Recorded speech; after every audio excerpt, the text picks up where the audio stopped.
it's my hope the Earthshot legacy will continue to grow, which is why we must choose the path of hope, optimism, and urgency to repair our planet.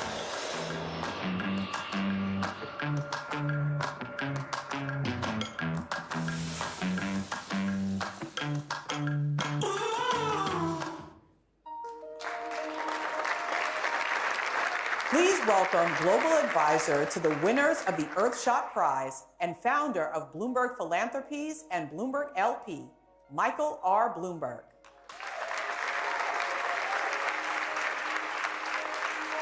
Thank you. Thank you, everyone. Hello. It's great to have you here, and it is my honor to welcome you to the greatest city in the world. And a special welcome to His Royal Highness, the Prince of Wales. Now, I should mention that just last month, a Gallup poll ranked all the most popular public figures in America, from celebrities to politicians to heads of state. Guess who was number one? No, it wasn't me. I was surprised, too. Prince William came out on top. So the prince has clearly won over Americans of all stripes, and these days that is, we all know, no small feat. In fact, the poll also showed that the prince is viewed positively by 60% of Democrats and 60% of Republicans. America has not seen that kind of bipartisan consensus since 1776. But this time we're all drinking to the king's health. Seriously, it's an honor to welcome Prince William to New York City, and I want to thank him for bringing us here today. Now, there are prizes for a lot of different things, from music to movies to theater, and every year the world's greatest artists and scientists are presented with the Nobel Prize in their respective fields. But as Prince William and the Royal Foundation observed back in 2020, the Nobel Committee has never created an award category specifically for the environment. In other words, there was no Nobel for working to save the planet. And so he decided to create one. And in some ways, the Earthshot Prize is even more important than a Nobel, which honors breakthroughs that have already occurred by focusing on new innovations and promising ideas and engaging young people and future leaders. Earthshot is not about yesterday, it is about today and about tomorrow, because the climate crisis is no longer some far-off menace. It's here, right now, and the effects are only getting worse. Today, more than a quarter of the U.S. is enduring a drought. Entire continents have suffered under wildfire smoke, and entire towns have been burned to the ground or devastated by flooding, and that's just over the last 3 months. The best scientific studies tell us that the risks of more extreme weather are continuing to rise, and so it's up to us to rise to the occasion and do something about it. And Prince William is helping the next generation lead the way by building on his father and grandmother's dedication to environmental stewardship. When the prince first mentioned the creation of this prize, I was glad to come on board as an advisor and its first financial supporter, because I knew back then that once the word got out, a lot of people would want to get involved, including our environmental team at Bloomberg Philanthropies. The prince, as is obvious, he's in a unique position to bring people together, as you can see here today, and he's found many ways to do that through his leadership of the Earthshot Prize. Our team was part of the project's development process, and we worked with the prince and his team to ensure that the prize would not only spark innovative new ideas, but also help scale them up. Just recently, I had the chance to meet again with one of our mentees, a young woman named Vi Talakoan from New Caledonia in the South Pacific Islands. She won the 2021 Earthshot Prize for figuring out ways to build electrolysis that split water molecules to create a form of hydrogen that can power cars and planes and ships with zero emissions. Not too shabby for someone who still hasn't turned 30. It's a long ways away from where I am. Getting the chance to meet with her and her very supportive mother, and also to hear about how she founded a company to scale, her innovation underscores just how exciting the outcomes of this prize can be. And she'll join Prince William in a conversation later this afternoon, and we're looking forward to hearing more about what's ahead. Every finalist we recognize here today has the same kind of potential, and it really is exciting. I also want to recognize the leadership of Earthshot CEO, Hannah Jones, who along with Prince William has helped turn the Earthshot Prize into a global platform with a scale and scope that continues to grow. I also want to give a big thanks to all of the global supporters who have been critical to the success of this effort. Since we launched the Earthshot Prize, it has generated over 3,000 nominations across 100 countries, and we've named 30 finalists and 10 winners, all while reaching and inspiring a global audience of millions. And today, we'll be announcing the next group of 15 finalists. Some of the past winners are here with us, and it's been great to see their work develop and their impact spread. And we hold this event here in New York during the General Assembly deliberately to connect the finalists with the world's climate leaders in both science and finance, and who can help them refine, fund, and scale their ideas. The mission couldn't be more important, so thank you all for joining us and for all you're doing to help win the battle against climate change. Just watch television every day. It's another disaster someplace in the world, and we've just not even paid attention to when 10,000 people drown in one day and one mishap, and we go on living our lives. We're not going to be able to do that. We just have to stop and find some ways to make this future for our kids much more safe than it looks like it's going to be. God bless, and thank you all.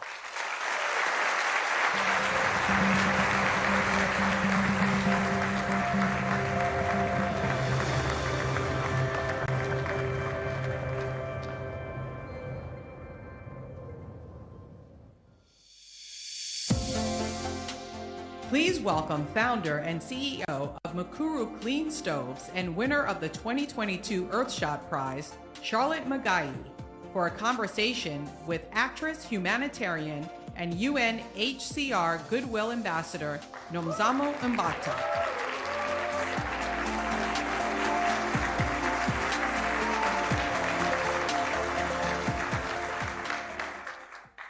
Your Royal Highness, Excellencies, ladies and gentlemen, welcome, welcome, welcome to the Innovation Summit.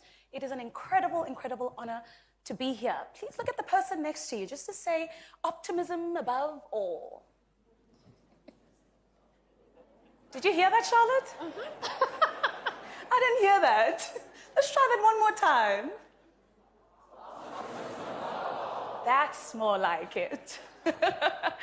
Now, it's incredible to be here on the stage, and what I love about imagination is that I can be able to sit in the middle of the concrete jungle, New York City, and close my eyes and imagine myself in Kenya. 2 factories bustling with people making Mukuru stoves. Now, if you're like me, I know what Mukuru stoves are, but if you're not like me, you're sitting there asking yourself, what are Mukuru stoves? And I get to sit next to the founder and CEO of Mukuru Stoves, Charlotte Magayi, who is also the 2022 Earthshot Prize winner for Clean Our Air. Now, Charlotte, for everyone who's sitting here, Mukuru Stoves, what makes them unique? And what was the essential innovation when you decided to start? Thank you. First of all, that was nerve-wracking, but it's great to see familiar faces on the audience.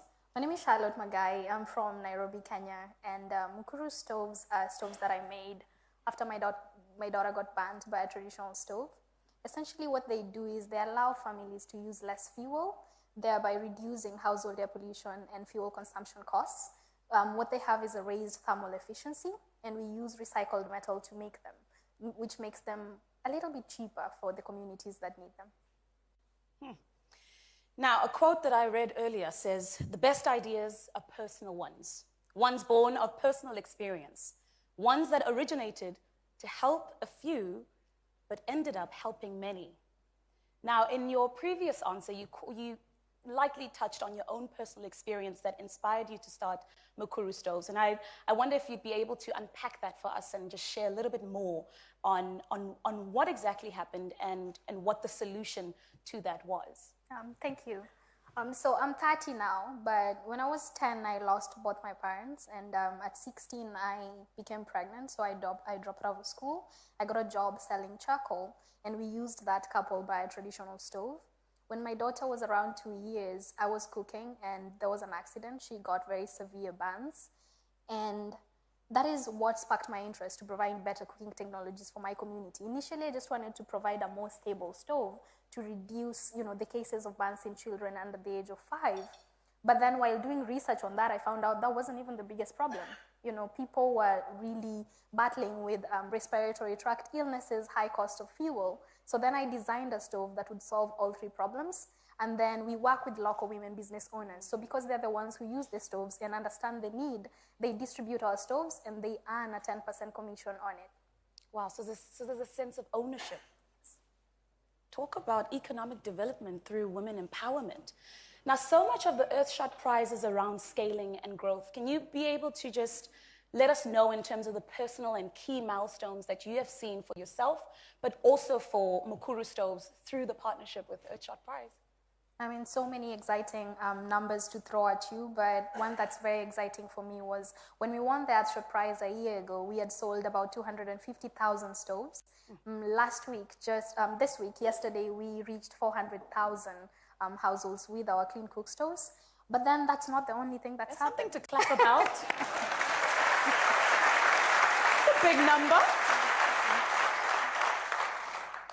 Thank you. That's not the only thing that's happening. There's this quote that says, if you allow people to have basic essential needs, if you allow people the resources that they need, then they have the opportunity to dream. And for me, you would think that I already had that with Mukuru, but after we won the Earthshot Prize, again, I was able to dream and be creative. And so in December, a few weeks after we won, I was reading a report by the CDC, and it was talking about families still catching malaria even when they have access to mosquito nets. And reading the timelines when they were getting bitten by mosquitoes, it was around the time when they were cooking with our stoves. And so I thought, what can we do? And then again, I learned that Kenya and Tanzania, I'm from Kenya, we're the largest producers of pyrethrin in the world. And pyrethrin is the strongest insecticide in the world.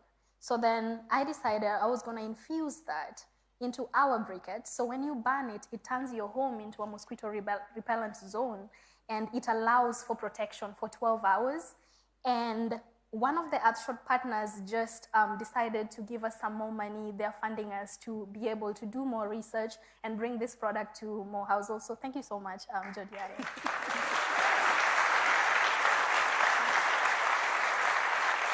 Indeed.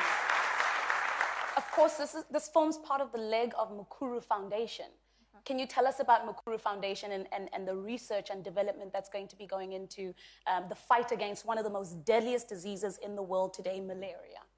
Thank you so much. So yeah, we run a business, and that's what we want. We won the Earthshot Prize for, but we wanted to be able to do a little bit more. So we formed a foundation, and we just got it registered this year. And what we're going to try and do, is to develop solutions, but also do research to prove that it works, and then go out there and look for financing with a little bit of traction, with a little bit of data to show that this is working and it is impacting lives. So Mukuru Clean Stoves, with Paul G. Allen Family Foundation being the first funders of that foundation, we're going to be able to set up a model world village. I've been saying model African village, but Larissa just corrected me that there are villages outside of Africa, and I need to think bigger.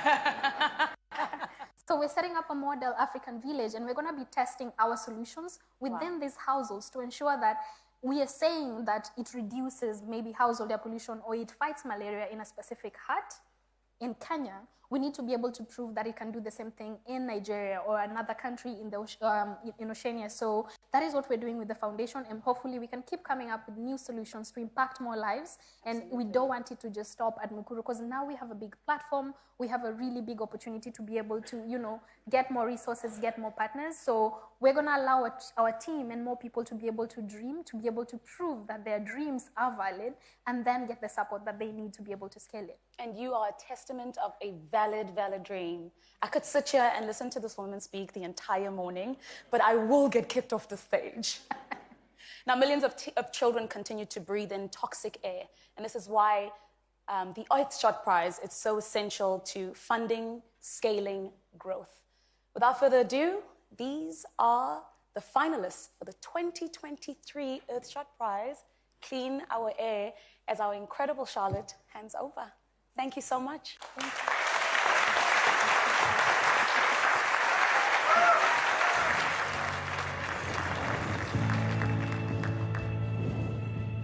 In London, a startup is aiming to minimize the pollution caused by tire wear.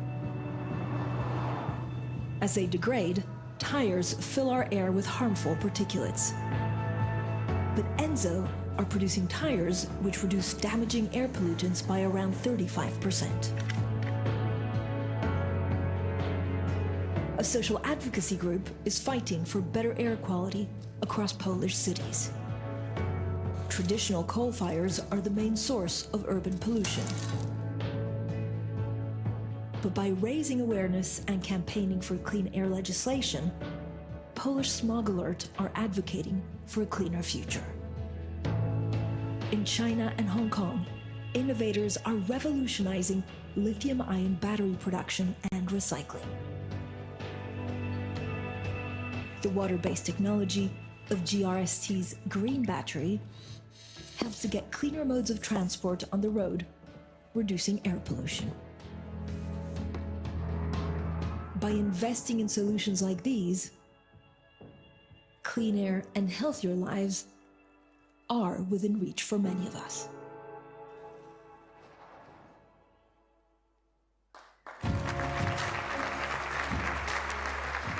Please welcome co-founder and managing director of the Queensland Indigenous Women's Ranger Network and winner of the 2022 Earthshot Prize, Larissa Hale. Co-founder and CEO of KETI and winner of the 2022 Earthshot Prize, Kaushik Kapagantulu. For a conversation with trustee of the Earthshot Prize, Her Excellency Dame Jacinda Ardern.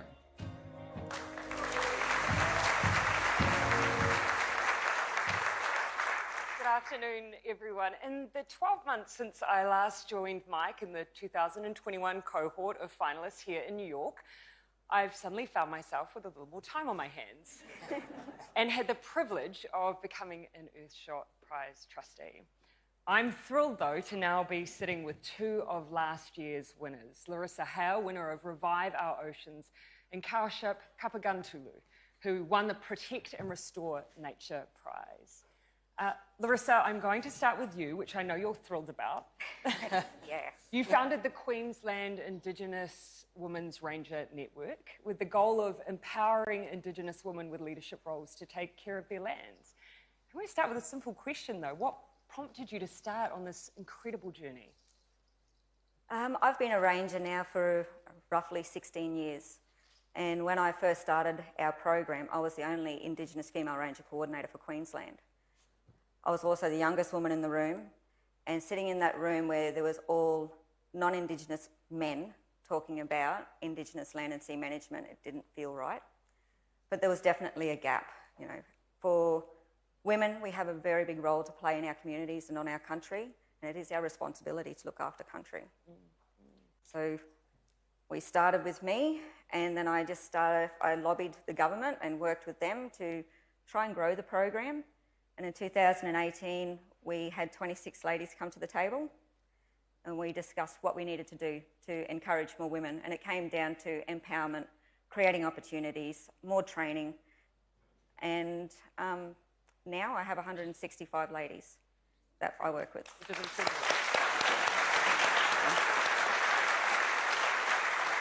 Now, for many in this room who work in the environment and climate space, they'll understand why it's so important to engage Indigenous groups in the guardianship of oceans. But tell us a little more from your perspective of why that's so important. I think the one thing that I always tell people is that we are there. I remember sitting in a Queensland Parks meeting, and they said, we have this beautiful biodiversity and it's a pretty national park. And I said, yeah, but it's my home.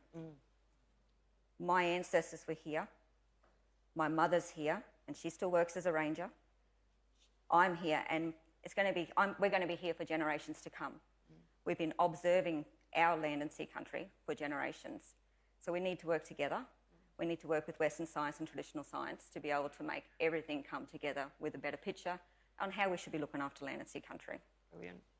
Now, Kaushik, I'm going to ask you, you have an ambitious goal of reaching 50,000 farmers by 2027 and 1 million farmers in 10 years with your greenhouse in a box. So just a small goal. Now, there are 100 million smallholder farmers in India who are extremely vulnerable to the impact of climate change. Tell us how you remain engaged with the community and why that is so important. Right. Yeah, I would say that it is a small goal because there are 100 million smallholder farmers in India and 500 million across the world. And they're all struggling with the impacts of climate change, and they see them much ahead of most other communities. So Kheti was started because we spent time with those communities, and we talked to almost 1,000 farmers, over 6 months, lived with them, worked with them, and did farming with them so that we could understand those impacts that they are seeing firsthand. So I think unless we solve the problem for those 500 million, we are not really going to have a long-term future in terms of food security, livelihood, so many other areas. So coming back to the point of sort of engaging with the community, there's no way we can build solutions without engaging with the community. So I did not come from a farming family. I am from India. I am from the area that we work in, but my context is completely different. So at every step of the way, like I mentioned in the beginning, it was talking to 1,000 farmers before even thinking of greenhouses as a solution to understand the problem first.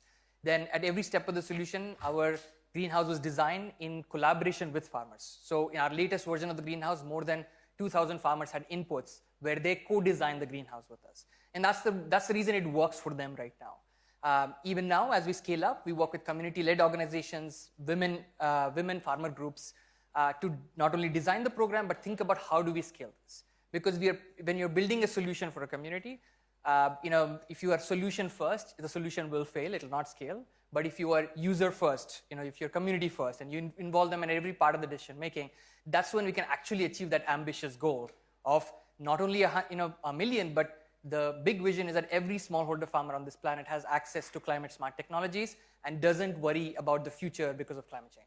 Fantastic. And you may think that the scale of your project is small, but when you come from a nation of 5 million people, that sounds quite significant to probably most of us here.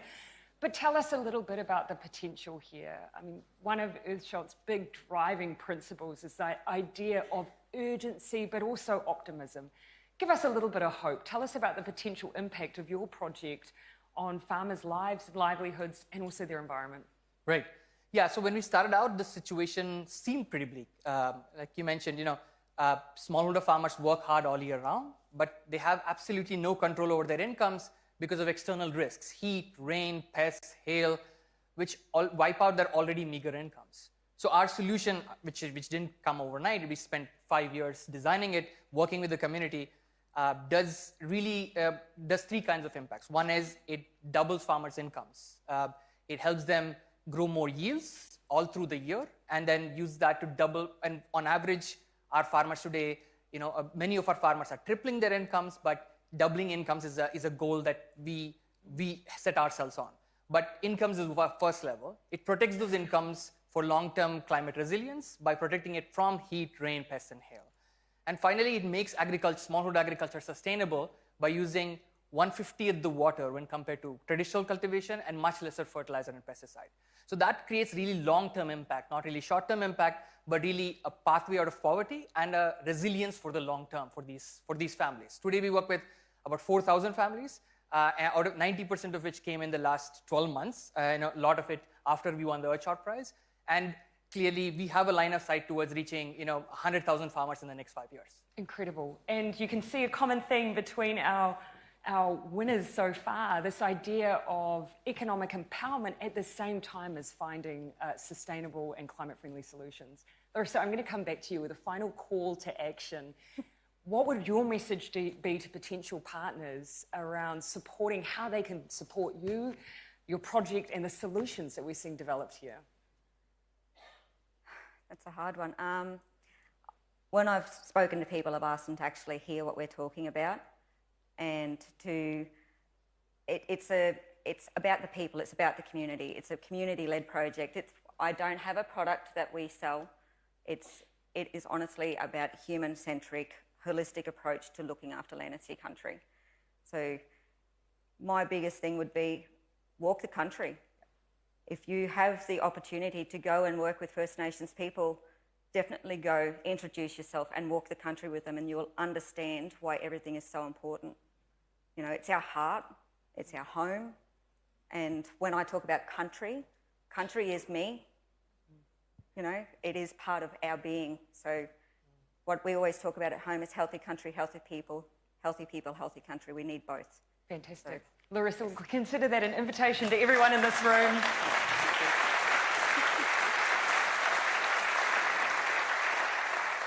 I can attest Australia is closer than you think and worth the journey. Kaushik, what about you? What's your call to action to the partners in this room today? Yeah, coming back to what I said, you know, I think that the big ambitious goals we have over and above the million farmers cannot be achieved alone. We cannot make 500 million farmers climate resilient and sustainable by just Kheti doing our work or even just working on greenhouses. So I think we call it in Kheti, we call it the V is above the I. So what we're looking for is people across the spectrum to partner with us, whether it's people working on other solutions which you can integrate with, whether it's other on-ground partners who we can spread this word with, whether it's people who'll join us as team members, funders, partners. So we can only walk this journey if we do it together. So we're looking to get hundreds of people on this, and I want to see in 5 years another 100 Khetis started up so that we can actually solve this problem in the next decade or the next 20 years. Incredible. Thank you both for... Thank you. Thank you. Thank you both for your solutions, but also for your optimism and, of course, that final call to action. The health of our oceans and the preservation of our forests and natural land are vital to human health and to human happiness. We'll learn about the work of 3 finalists nominated for this year's Revive Our Oceans Earthshot later today. But first, it's a pleasure to share the 3 chosen solutions for 2023 to protect and restore nature. Take a look.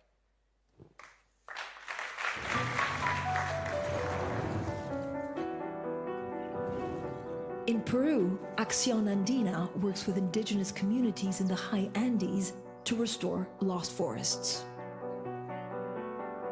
By replanting native trees, they not only restore the woodlands, they also enable the capture of fresh water needed by people in mountain villages and lowland towns.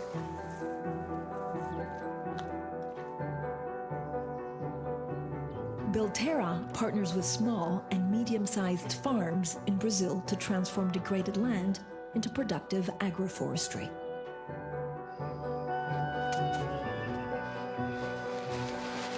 They develop production chains and connect farmers with large buyers and cooperatives, helping to increase their income and restore the forest at the same time.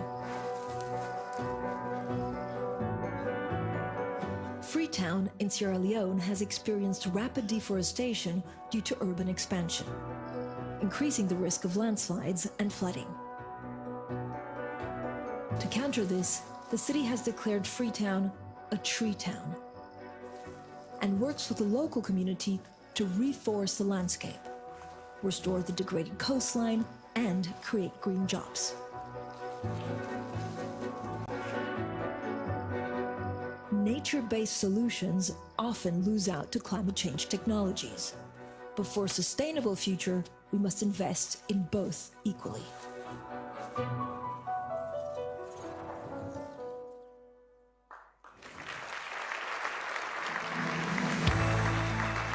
Please welcome Minister of Foreign Affairs of Singapore, Dr. Vivian Balakrishnan. Hi. Good afternoon, everyone. I'm delighted to join you at the Earthshot Prize Innovation Summit. You've just heard from Jacinda Ardern, who says she comes from a small country. Well, I'm even smaller. We have 5.8 million people, but Singapore will fit into Lake Taupo in North Island of New Zealand. That's how small we are. So when the theme of this segment called Revive Our Oceans is a special and very apt one for me and my people from this small maritime city-state called Singapore. Our history, our people, our economy are inseparable from the waters around us. And the other point you need to know is that in case of Singapore, our trading volume is 3 times our GDP. I dare say no one else in this audience has that ratio. So when we say the sea and the maritime routes are essential, are lifeblood, it's not just a talking point, it's the real thing. The survival and the prosperity of people on islands all over the world are dependent on the vitality of the sea and how we live and make a living. And it applies to us because even for those of us who are in the sea, we could also be sea locked if we don't have access to the sea routes from which our trade and our prosperity and peace depends on. The ocean provides food, jobs, livelihood, and as I said just now, for the global trade. And the big concern now is the impact of climate change. And its impact not just on sea levels, and again, I'll need to remind you for Singapore, 1/4 of our land has been reclaimed from the sea, which means by definition, it's not very high above sea level. And just based on the current projections, we would face threats. Quite apart from sea level rise, the increasing frequency of extreme weather events, floods, droughts, and all of the above, also pose existential threats to island states like mine. So today, we also witness the thing which you don't see, the increasing acidification of the sea. And that means less oxygen for marine life, and that must ultimately mean less food for human beings as well. So preserving our oceans and maintaining livelihoods is not something that's mutually exclusive. In fact, it is part of a virtuous cycle. So let me just highlight 3 points. First, the global movement towards decarbonization and digitalization of the maritime sector. This is a mouthful. Just stop to think about it. Decarbonization and digitalization of the maritime sector. In fact, it's a great opportunity. Shipping emits 1 billion tons of CO2 into the atmosphere every year. 1 billion tons. And frankly, there is much potential for abatement. So green and digital shipping corridors are being set up to be vital nodes in what we hope will be a trailblazing, I'm using the concept of a trailblazing metaphor. But we need to have these corridors to show that it is possible to decarbonize and still be economically viable.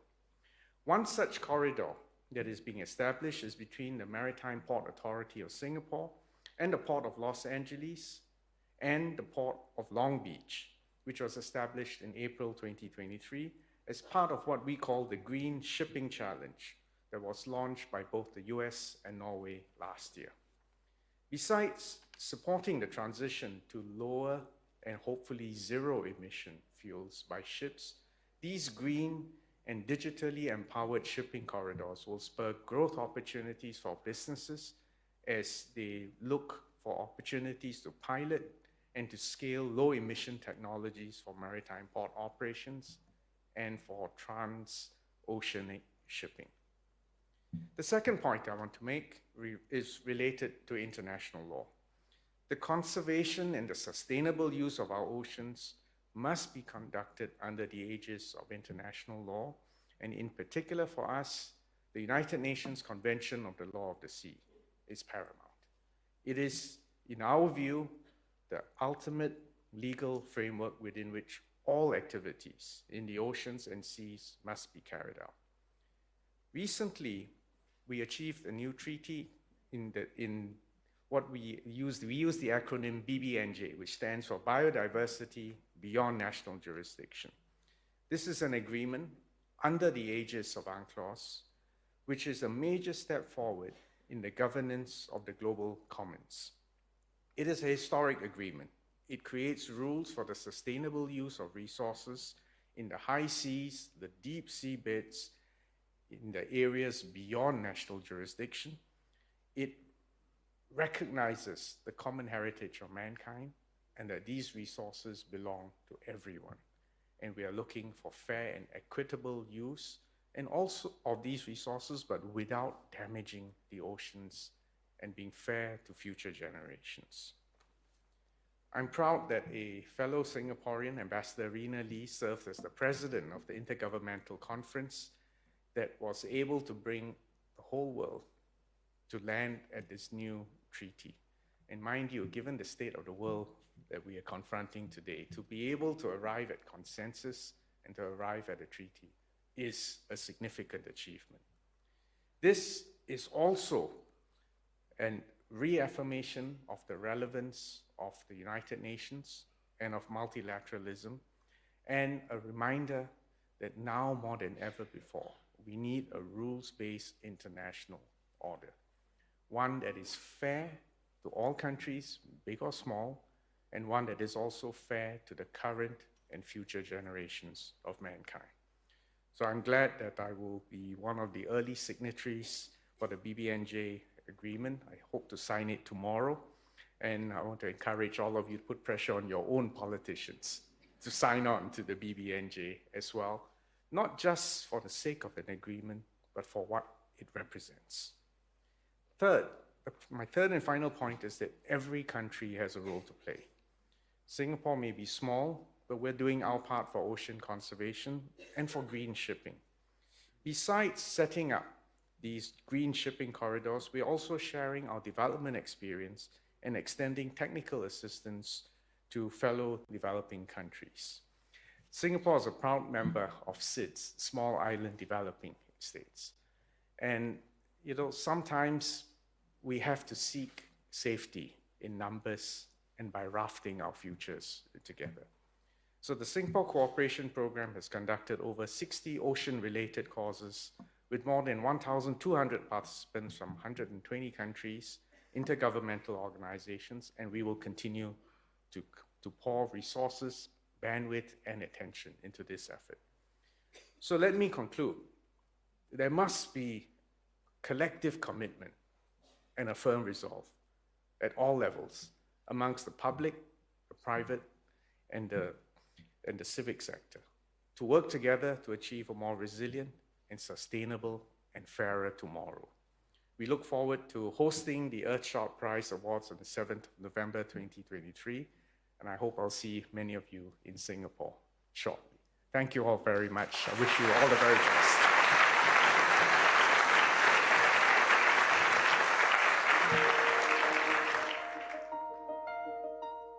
Warm temperatures, pollution, and harmful fishing practices are having devastating impacts on the ocean, putting life underwater in jeopardy. But this decade, we can choose to make our oceans healthy. We choose to bring forward a new era where everyone uses the ocean sustainably. We choose a future where our children can enjoy the ocean for years to come and where the ocean can continue to sustain and enrich all life on Earth. These are the solutions nominated for the 2023 Earthshot Prize to revive our oceans.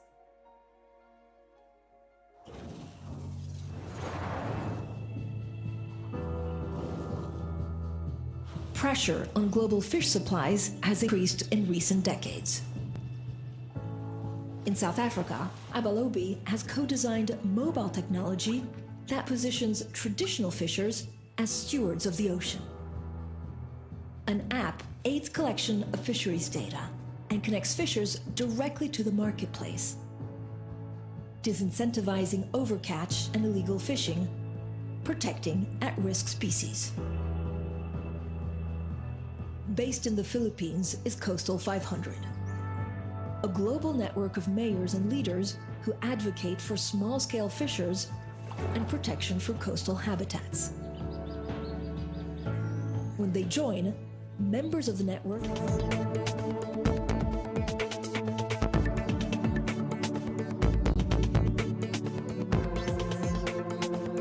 threatens not only the food supply and livelihoods of coastal communities, but can also lead to a loss of other important marine life.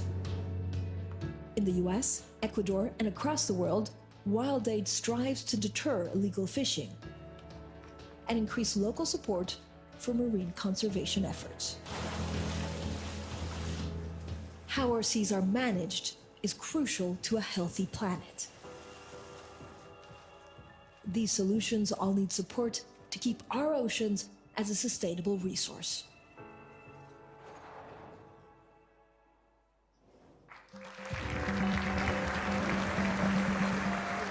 Please welcome co-CEOs of NAPLA and the winners of the 2022 Earthshot Prize, Rodrigo Garcia Gonzalez and Pierre Pallier.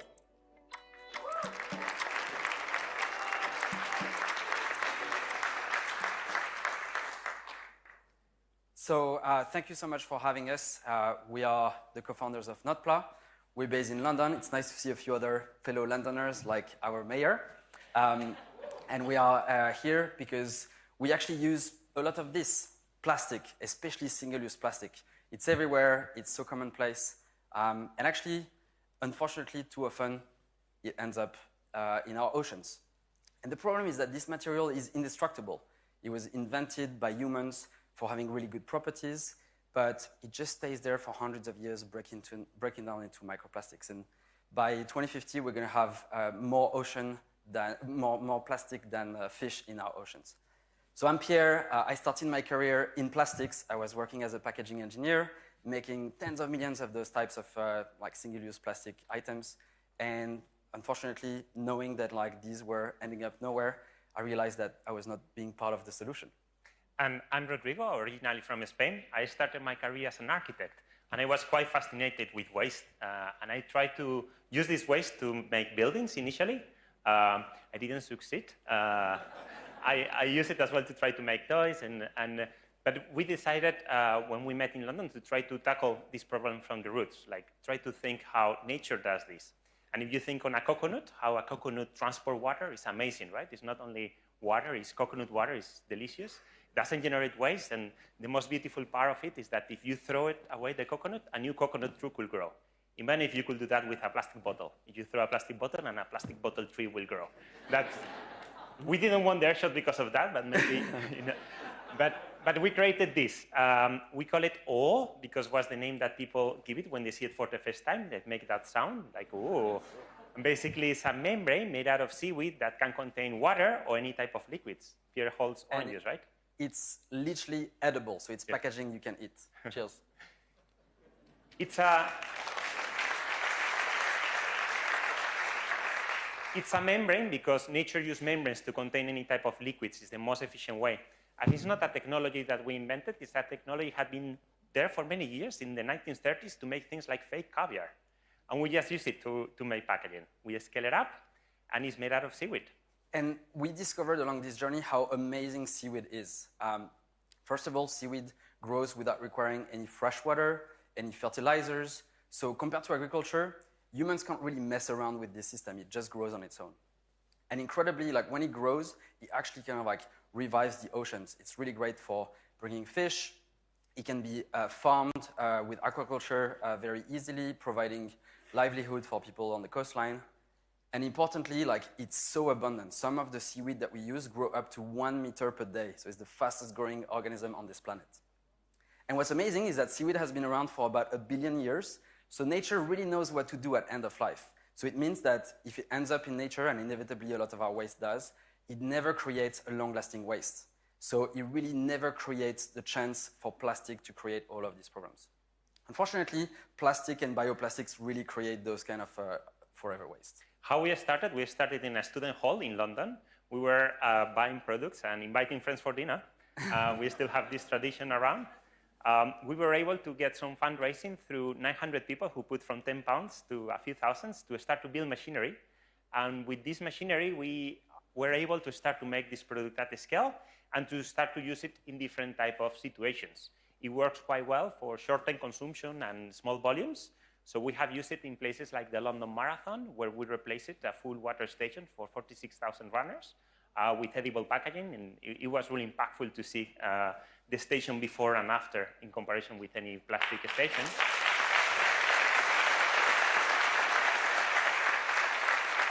We are commercializing now this product with big companies to try to make energy gels as well.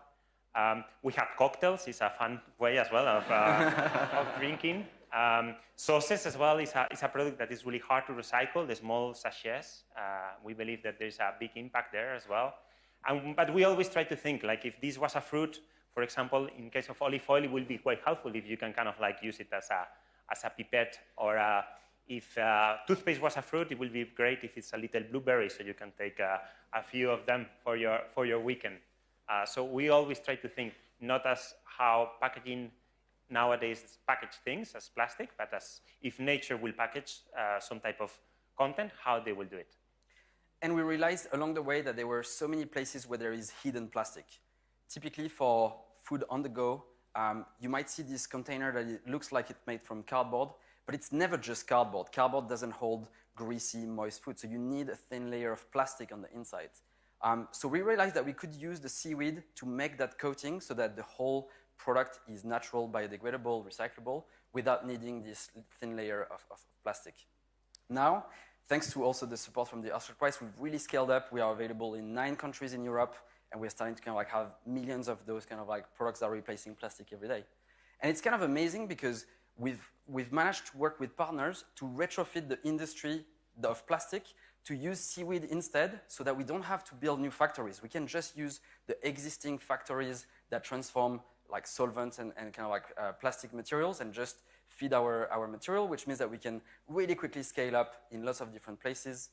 And these boxes are now being used in stadiums and in festivals, in all sorts of events where there's a very quick consumption of this material, a high chance that this doesn't really have a great kind of like end of life. And the amazing thing is that whichever end of life, it never creates a long-lasting waste, because nature is very used to dealing with these materials for millions of years. So,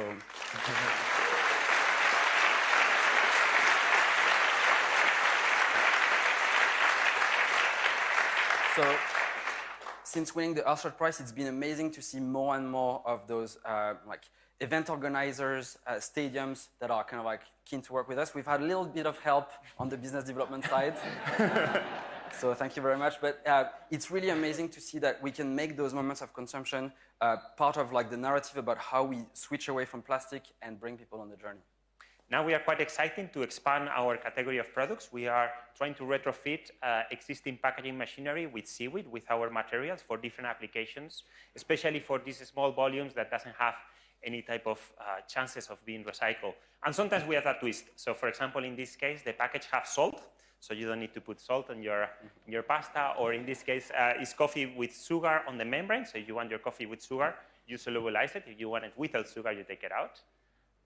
We are looking as well into how to tackle the problem of PBOH. It's the film that is used at the moment in detergent tablets. It comes from petroleum, and when it dissolves, it's a bit of a question mark in what to dissolve to.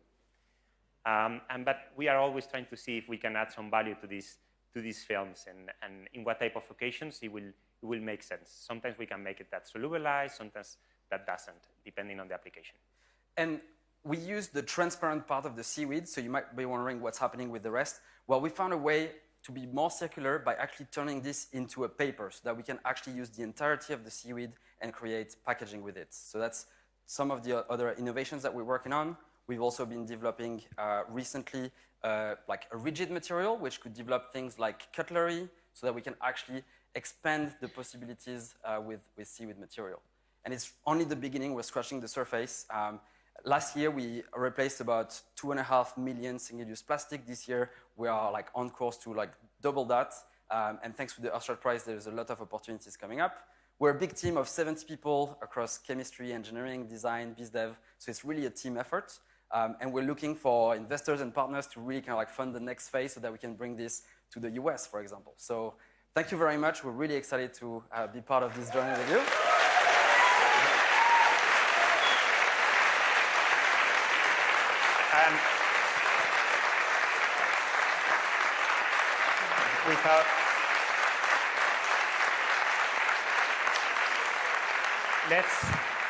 Without further ado, let's see the 3 finalists of this year category of Build a Waste-Free World.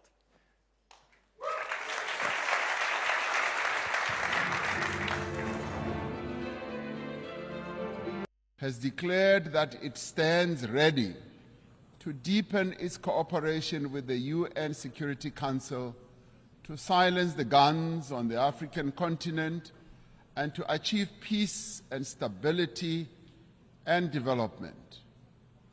We are called upon to remain true to the founding principles of the United Nations by recognizing the inalienable right of the people of Western Sahara for self-determination in line with the relevant UN General Assembly resolutions.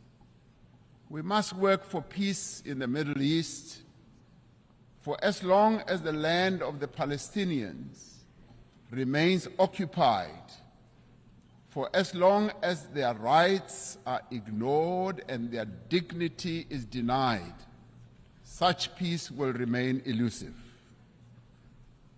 The actions of the government of Israel have imperiled the possibility of a viable two-state solution. The principles of the UN Charter on Territorial Integrity and on the prohibition of the annexation of land through the use of force must be applied in this situation as well. South Africa continues to call for the lifting of the economic embargo that was imposed 60 years ago against Cuba, an embargo that has caused untold damage to the country's economy and the people of Cuba as well. The sanctions that are also being applied against South Africa's neighbor, Zimbabwe, should also be lifted as they are imposing untold suffering on ordinary Zimbabweans, but also have a collateral negative impact on neighboring countries as well, such as my own country, South Africa. As many people around the world are confronted by hunger and want, the essential human qualities of cooperation and solidarity must be evident in the actions that we take to bridge the divide between the wealthy and the poor.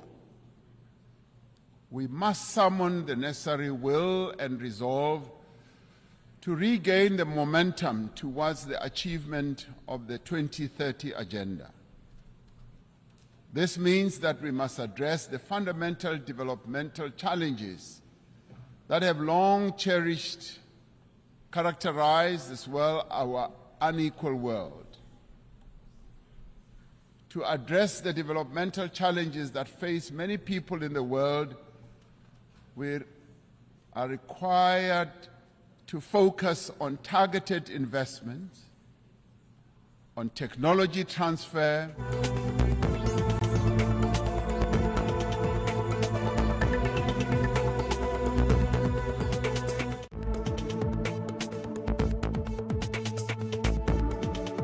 when the innovation agenda got supercharged, we've seen fantastic progress. And now we need to roll that out in a very fast process, which the scale of it's bigger than anything humanity's ever done.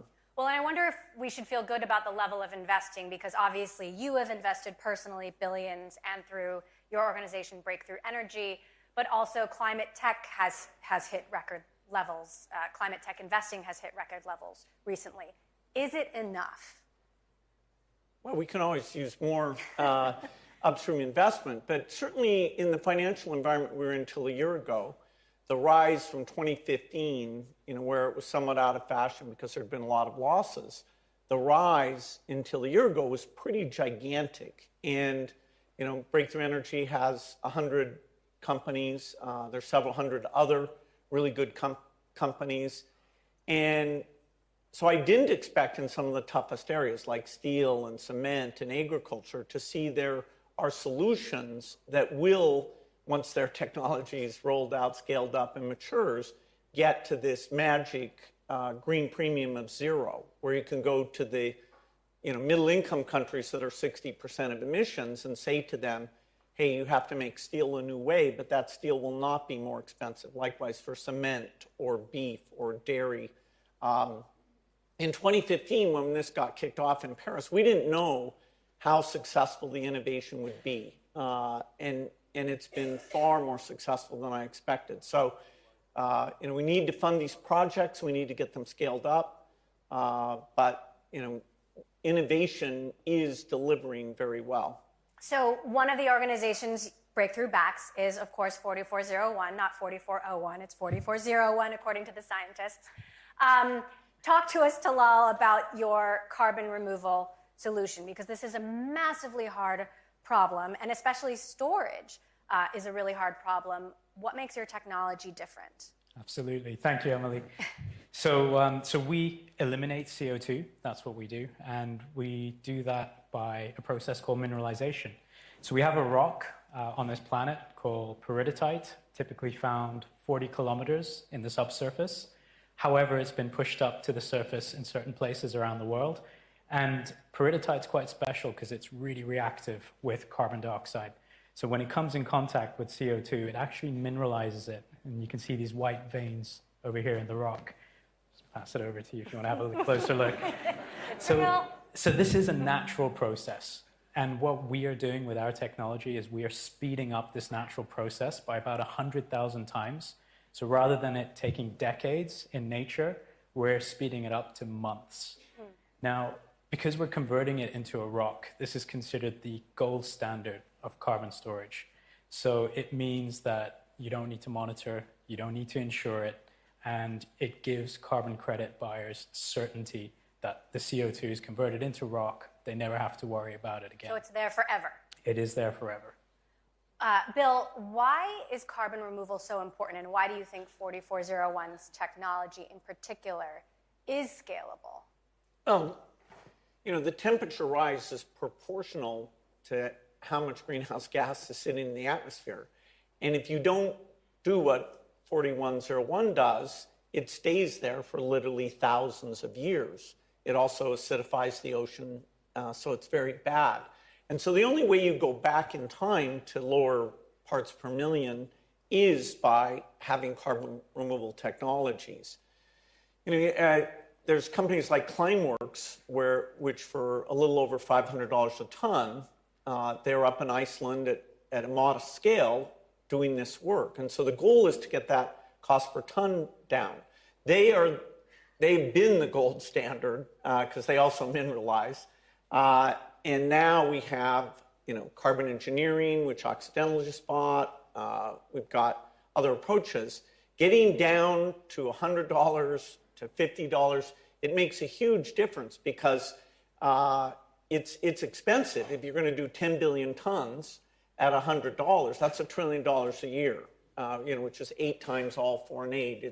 It's a serious number in a collective action problem like this. So if you can get down to 50, which graphite probably does, or below 50, which 401, has that as their design point, it brings in this additional tool that reduces the temperature rise. Talal, how impactful has the Earthshot Prize, winning this prize, been for you and for the company and working with Breakthrough, and Bill in particular? Wow, how long have we got? So with the Earthshot Prize, I'll start there. It has been absolutely phenomenal for us. So just going out there, talking about the technology, making people aware of it has really helped us with customer traction. Obviously, as a startup, customer traction is really key. So that's been great. On the Breakthrough side, you have a fund that's arguably got the largest green tech portfolio in the market. So they have expert knowledge on how to scale, how to raise, how to mentor, how to coach. And these have been pieces that have absolutely been critical for us to take our technology to the next level. But then finally, what's really interesting with both entities is that they have an extensive portfolio, but also they have really strong partnerships.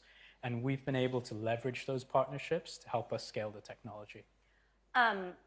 climate technology bill, super capital intensive, takes time and patience to invest and then wait for it to scale, right? How should everybody else be thinking about climate tech investing? Well, climate requires a lot of philanthropic capital, not investing, where you're funding policy groups, where you're accelerating implementation of things like the IRA, where you're getting experts to think through grid policy and remove that, which is a gigantic bottleneck everywhere. So we need lots of philanthropic capital. You know, early stage science thing is done philanthropically.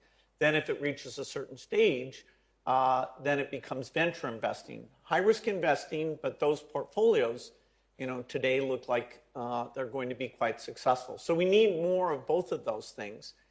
There's several side meetings this week with climate philanthropists, lots of new people coming into it, lots of ways that we're organizing that money.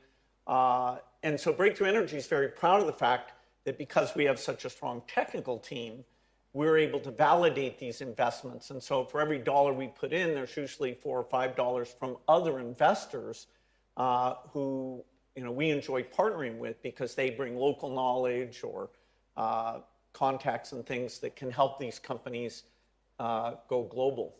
So in closing, give us your level of optimism at this point. Are we going to be okay?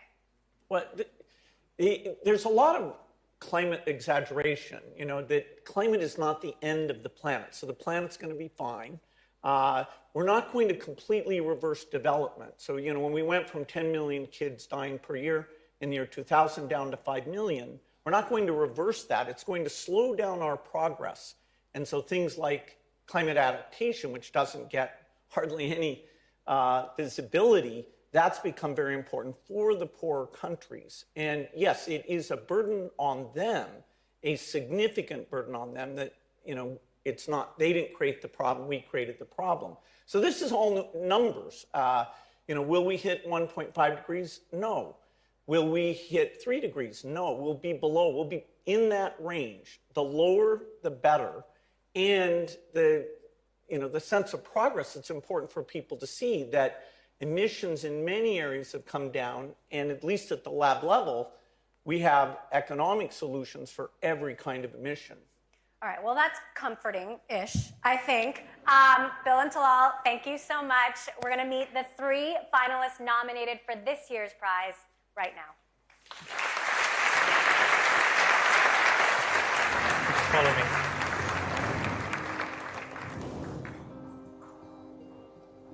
In the US, naturally existing bacteria are used to generate electricity to treat industrial wastewater.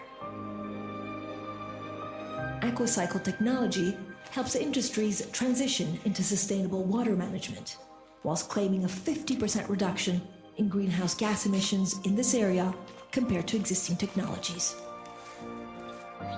Science-backed technology firm Bumitra empowers farmers and ranchers to create a thriving planet. By incentivizing carbon capture in the soil, Bumitra uses satellite imagery to track the volume of carbon sequestered, handing any revenue from carbon credits back to the farmers. Cattle emit huge amounts of methane, a gas with a warming effect many times that of carbon dioxide in the near term. In Tasmania, sea forests have developed a seaweed-based feed supplement for livestock, which has the potential to reduce methane emissions on a huge scale. If funded correctly and scaled, these solutions could help mitigate the effects of climate change.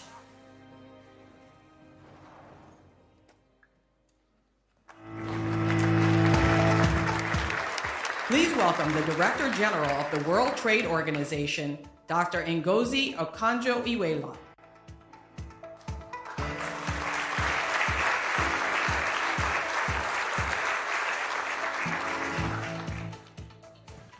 Good afternoon, everyone.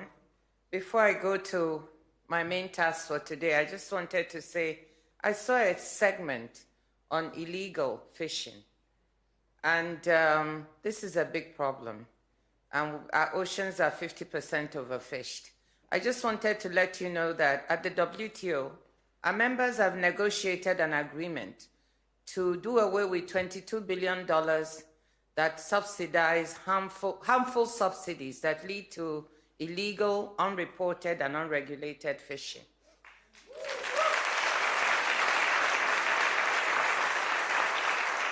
So we have a solution. Once this agreement, we are fighting to get it ratified by February next year. And then those who do it can face consequences. So now, to my main task. As we've seen and heard today, the Earthshot Prize is a unique platform. It is about finding and growing solutions that will repair our planet this decade.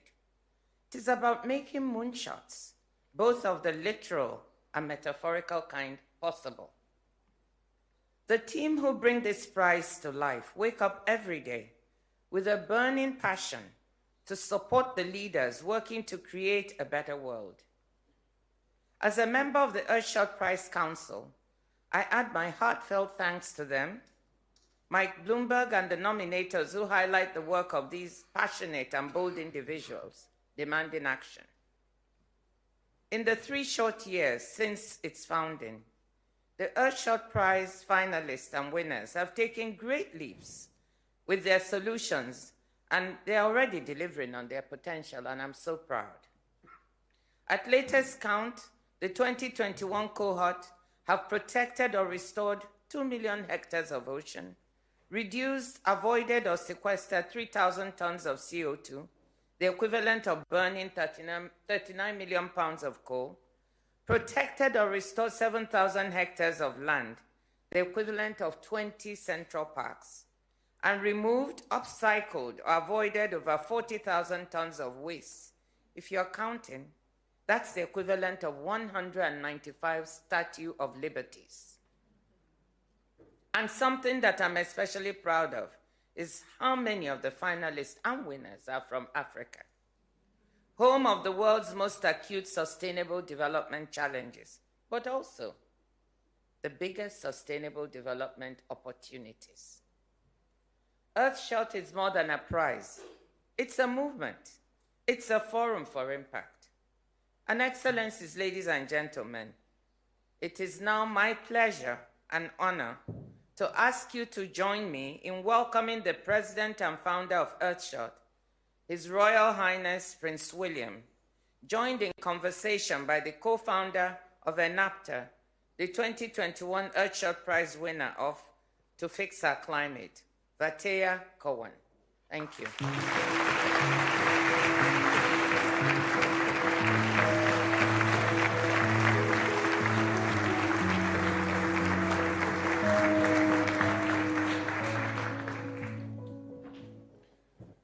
So Prince William, here we are, and you're back in the US. Last time was in Boston for the Earthshot Prize second award ceremony. And I hear that you haven't been in New York for a little while, but you've been busy. You were at the Billion Oyster Project yesterday, and so I heard. Is it true? Did you go running in Central Park this morning? I did, Vatea, yes. I decided to join the hordes of New Yorkers doing their morning routine as they went around Central Park. But it was wonderful waking up in New York on a sunny morning rather than the rain we had yesterday. And it was beautiful getting some fresh air this morning.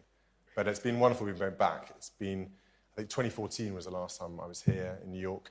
I've been trying to come back for a couple of years, but with COVID and my grandmother passing away last year has not meant able to come. So I'm thrilled to be back this time. Well, wonderful. We're very happy that you're here this year.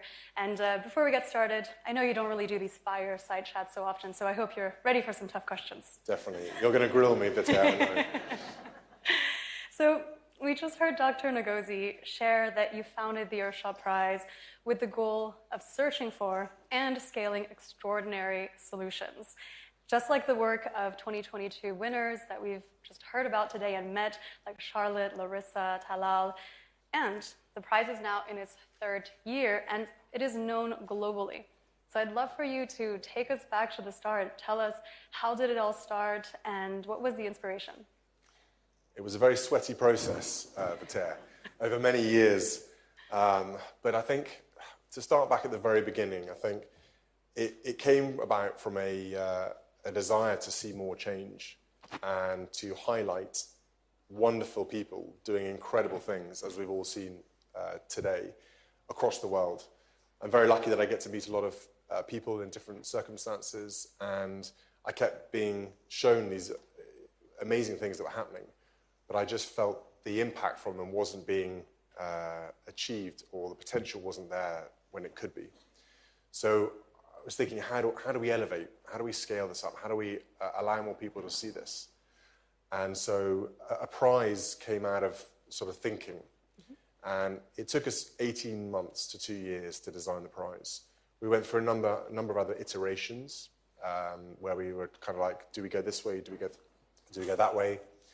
And eventually we settled on the prize. And my role in the design process was trying to convince everyone it wouldn't work. Because what I was afraid of was that if we designed the prize and I was there going, yeah, this is a great idea, I had to then sell it for 10 years. It wasn't going to be very good. So it had to be a case of me looking at it going, now hang on, how can we make this better? Is this something that has got legs? Is it credible? And will it achieve the desired outcome? And I think going through the process as we designed it, we were thinking, where else in history has there ever been something like this, where we're asking people to come together and tackle some of society's and life's greatest challenges? And that's when the moonshot sort of hit us. And we were looking through JFK's speeches and JFK's moonshot. And it struck us that this was hugely ambitious at the time. I think it took him 7 years to conduct his moonshot. And he had 400,000 engineers and scientists working on it. And some of the things that we all take for granted nowadays, like X-rays, CAT scanners, even solar panels, all came out of the moonshot development phase. So that really inspired me, and I thought, hang on, if even we get one of those to come out of 10 years worth of Earthshot, then it's worth it. Yeah, well, thanks for sharing. I mean, look at what we've already accomplished in already 2 years and way more to come. And, I think now we are all embarking on this Earthshot and are 100% committed to doing so. And, to the theme of our session, where innovation meets optimism, I think it's important to recognize and address the extreme weather events that have been taking place constantly over the last 3 decades, but even more so this summer. I felt like every time I checked the news, the headlines were always there, from the fires in Maui and Canada, the floods in Libya, and now 2023 has been recorded the hottest year. So with this constant news of tragedy and bad news, how do you keep optimistic? Well, as we've seen today, the Earthshot winners and the finalists create that inspiration, that optimism. And I think we've got to hang on to optimism and hope, because it is the biggest driver of change. It is the biggest driver of innovation. I think if we remark on how so pessimistic and doom and gloom everything is, even though there is a healthy dose of that needed to make sure we're all being kept in reality, it doesn't provoke the reaction from us humans as we would like. Yeah. And I think that's been an important part of the prize's design and development, is that not just to provide the solutions, but it's the fact to make people believe there is hope, and there are people out there doing incredible things that will have a massive impact on our futures. Yeah, I mean, I think just seeing all these stories of these innovators, people really making change happen, not just talking about what we would like to do and hoping, but really driving that action has been quite inspiring, I think, for the future next generations. And, I think something that keeps us optimistic as well is for sure the solution that we're working on, but also the people with whom we are working on this with. And you have quite a dream team, I have to say. So, when you reflect on what you and your incredible team have accomplished to date, and when you look into the future, where do you dream that this prize will go? I think for now, we're kind of keen on the scale. That's what I've been working on quite heavily, is how do we scale all the things you're seeing today? Because over 10 years, we're going to have a lot of finalists and a lot of solutions. So if you take the optimism and hope as given, when we do the solutions and when we scale them up, how can we have the biggest change? And I think for me, that's something I haven't quite cracked yet, is how do we scale faster? Mm-hmm. I'm impatient with all this, as you well know, Vatea. And so it's kind of, I feel my role, you guys provide the product and you guys provide the inspiration and the solution. My role is to get you as big, as fast, and as scalable as possible. And I think we've still got some work to do on that. And I'm hoping in Singapore in November, we've got an Earthshot week where we've got a lot of business and backers coming. I think if I can reach more investors and people see this isn't a philanthropic thing, we're not doing this to be philanthropic, we're doing this because the vast majority of these solutions are commercially viable. I think that will help people realize and understand that this has got legs of its own and the momentum will take it forwards.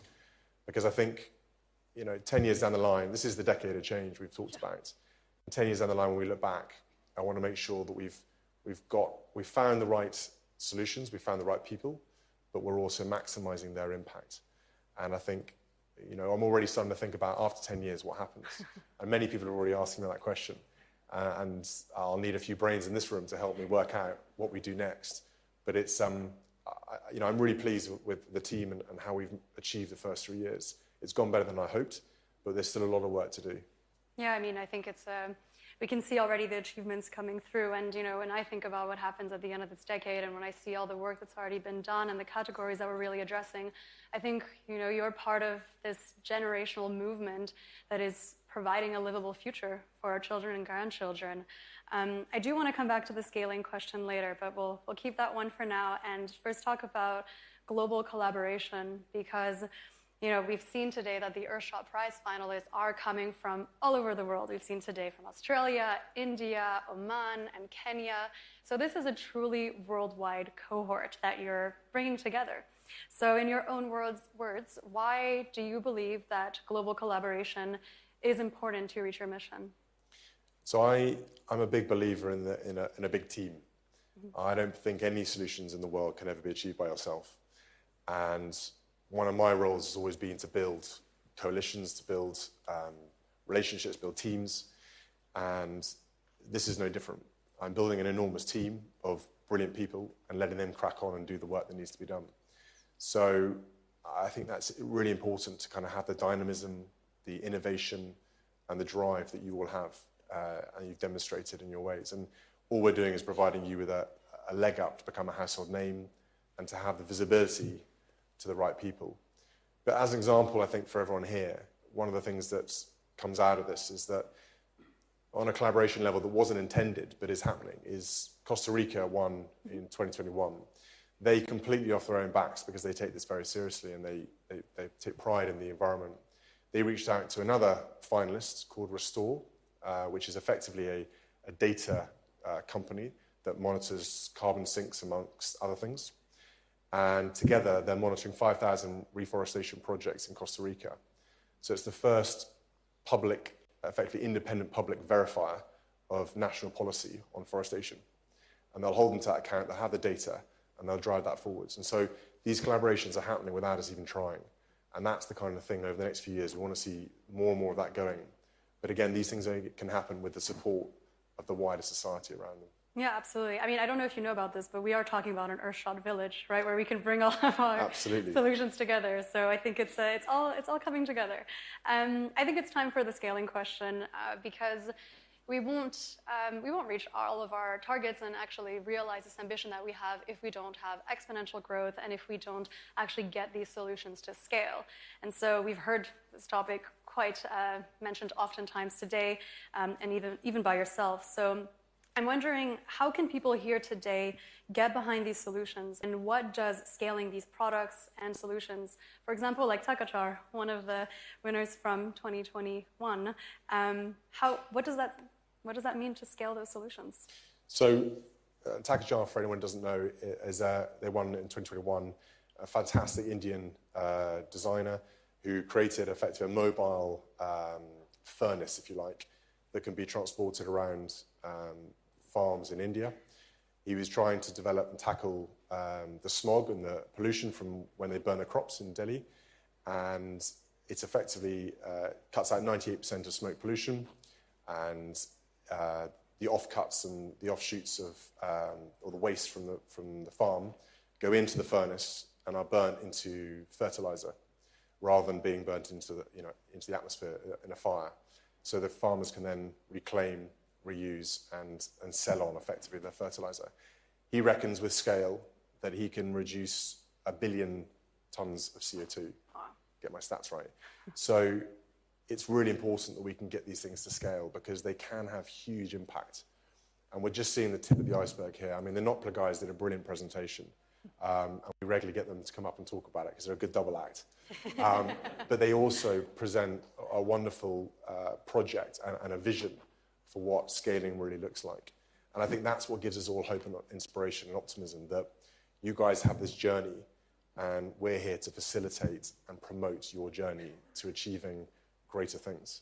I mean, I can definitely talk about this in first person, right? Because this is exactly what you have enabled us to do at Enapter, in the sense that, you know, when we won the prize, we were building a still modular and scalable product, but it was still in the kilowatt range, quite small, microwave size, apparently some are calling it. And now more than 3,700 are running around the world making green hydrogen. But then just today, we announced our new product, which is actually 50 times the capacity of that. And later this year, an even bigger one will be delivered for both refueling stations in the Netherlands and also for a research center at an airport. And this has all been thanks to the visibility that we've had and also the awareness of green hydrogen, the fact that it is an alternative fuel that is coming and wouldn't have been possible without you, and also the modularity and scalability of our product. So it's a good teamwork.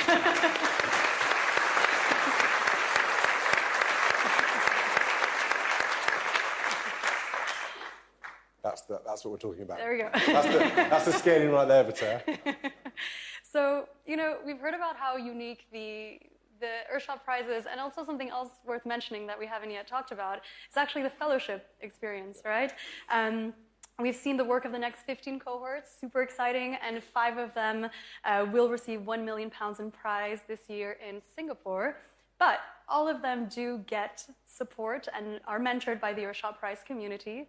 Do you want to tell us a few words about that? Sure. So I think the headlines are always about the £1 million, and you'll attest to how much for a startup that matters. But I think you'll also be able to test the fact that what goes on behind the scenes in the fellowship program is equally as important. It's the idea that we give them a giant leap, effectively. So for a year, they'll receive all sorts of mentorship, training, support, resources, whatever they might need. It's tailored to their needs. Because a lot of these guys and girls and the companies come through and they're at such an early stage that they really need the guardrails to help launch them off. And so the fellowship program takes them, looks after them, holds their hand effectively, and introduces them to some incredible people, Bill Gates, Mike Bloomberg, and all the team here who've been with this on the Earthshot journey from the beginning, provide such important support to allow them to reach their best potential. Yeah, I mean, we have definitely benefited from a lot of this expertise. So, you know, I think as we're starting to wrap up, we know the prize is happening in Singapore. And so I think everyone's kind of curious to know, well, what was appealing to you for bringing the prize actually to Southeast Asia? So part of the Earthshot, as we talked about, is the global aspect of it. We want to get it around the world. We want to see new solutions in different places. We want to work with those existing ones we work with, but we also want to open up new chapters, new areas. And I think with Singapore, it's a gateway to Southeast Asia. It's a new region. We know the innovation sectors there are huge, and the technology is booming there. Singapore is a city in nature, so they get it. And we heard the foreign minister talk about it earlier. So it's really exciting what's going to happen in Singapore. And we take our time over trying to work out where is the next place to go. And we're super excited about going to Singapore. Yeah, I mean, I think so are we. And so, I mean, just to make sure we are super excited, you will be in Singapore. I'll be in Singapore. Correct. Wonderful. Well, Prince William, thank you very much. It's been a pleasure.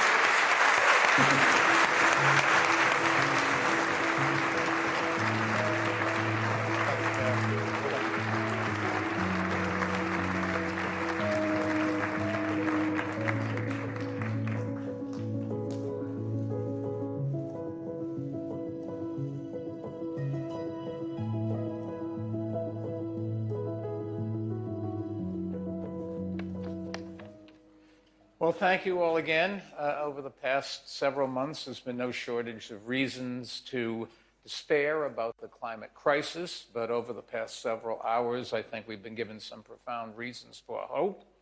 So once again, I want to thank His Royal Highness, Prince William, for his strong leadership and the entire Earthshot team for their passion and their dedication. They posed a challenge for the world, and I think the response that we've seen in this room and beyond is proof of our commitment to meet it head on. And whether it is in the public or private sector, change, as we know, is always possible, but it requires pairing vision with action. And the finalists are today demonstrating that they have the vision and are taking the action, and together we can help them scale their ambitions. So as we heard today, let's carry forward the energy and optimism over the course of the next year, and let us ensure that the Earthshot Prize is not just an annual event, but a daily inspiration, one that urges governments and businesses, communities, and individuals to act and to innovate. And I'm grateful for everyone who has been here and for being the champions of change that our society so desperately needs. So until next year, let's keep aiming higher, dreaming bigger, and making sure that we are turning vision into action. So thank you very much for coming, and all the best.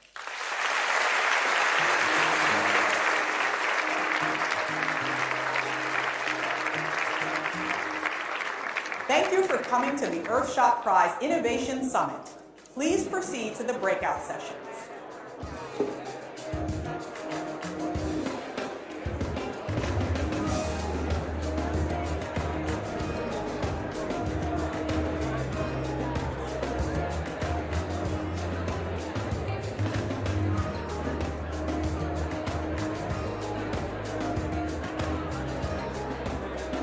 Access, closing polling stations without notification, bans on early voting and vote by mail, strict ID requirements, purging of voter rolls, and the list goes on and on. Just this past year, we've seen state legislatures introduce at least 322 bills to restrict voter access in 45 states. Throughout the past decade, one thing is clear. The fight for voting rights is as urgent today as it was a decade ago. Named for our late and amazingly great colleague, civil rights hero, John Lewis, the John Lewis Voting Rights Advancement Act would restore and modernize the full protections of the Voting Rights Act. It would protect the rights to vote, strengthen our democracy.